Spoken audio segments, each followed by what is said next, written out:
اعوذ باللہ من الشیطان الرجیم بسم اللہ الرحمن الرحیم۔ نارڈک سپورٹس ٹورنامنٹ زیر انتظام مجلس خدام الاحمدیہ ڈنمارک۔ مورخہ 26 اور 27 اگست 2023 کو مجلس خدام الاحمدیہ ڈنمارک کو نارڈک سپورٹس ٹورنامنٹ منعقد کرنے کی توفیق ملی۔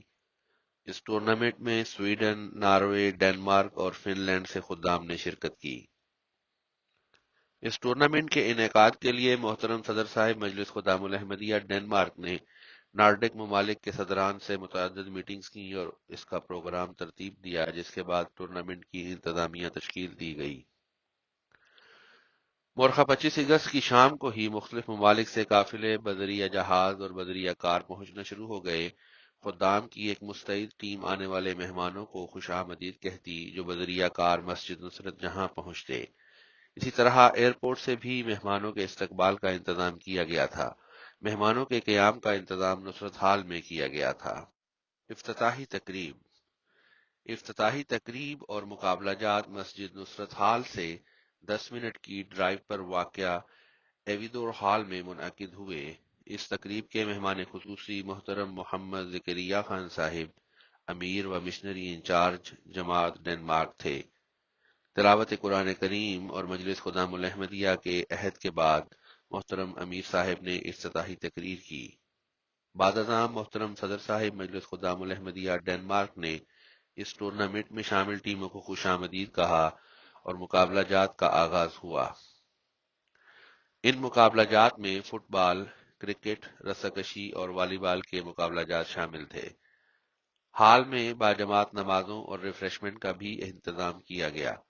پہلے دن کے مقابلہ جات ختم ہونے پر تمام خدام کے لیے گرل کا انتظام مسجد نصرت جہاں کے قریب واقع ایک ہال میں کیا گیا۔ نماز مغرب و عشاء کی ادائیگی کے بعد حضور انور ایدہ اللہ تعالی بنصرہ العزیز کی اجازت سے ایک علمی نشست کا اہتمام کیا گیا، جس میں محترم ابراہیم نونن صاحب missionary in charge Ireland online شامل ہوئے۔ آپ نے عیسائیت سے احمدیت کی طرف کا دلچسپ سفر بیان کیا اور سوالات کے جواب دیے۔ دوسرے دن کے مقابلہ جات فری ہیدن ہال میں کیے گئے، جو کہ مسجد سے 7 منٹ کی ڈرائیو پر واقع ہے۔ مقابلہ جات کے اختتام پر شام 3 بجے اختتامی تقریب مسجد نصرت جہاں کے لان میں منعقد کی گئی۔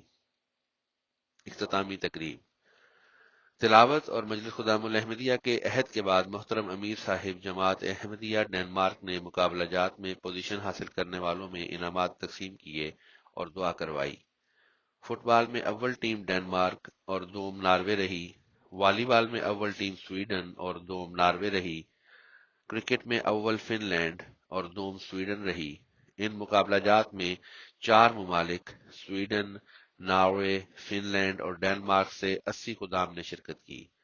رپورٹ محمد اکرم محمود، نمائندہ الفضل انٹرنیشنل۔